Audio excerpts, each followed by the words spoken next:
Marshal Philippe Pe, somebody who was known as a World War I hero, but then led his French troops into death, which then caused his own death in the end. But I'm here to tell you about all the inside story.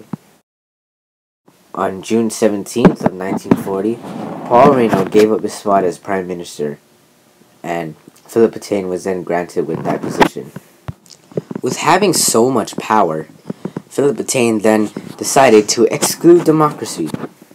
Excluding democracy was not his choice. He was very obedient to the Nazi Germans because he was afraid that if he did not obey them, they would take over. All Pe really did was just do all the Nazis' dirty work. He even considered himself a puppet of the Nazis because he said he was always being controlled. He even quoted that the plan was to set up the Germans for the takeover in 1942, and then once that happened, he would then return the power to so-called Paris.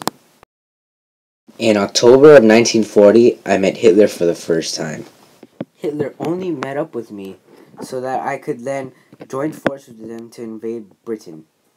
I was reluctant towards the idea, said Pe. But once the photo occurred, it pretty much sealed the deal. Well, it all seems to everybody that this guy is a double-crosser.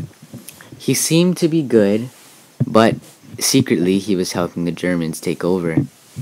I don't know about you, that's pretty devious. People once said that he had a way with the Germans, and that's why they didn't take over France in the first place. He basically saved all of them. But it turns out he was only the person who was helping the Germans, not France at all. Well, you would not believe the way the story turns out.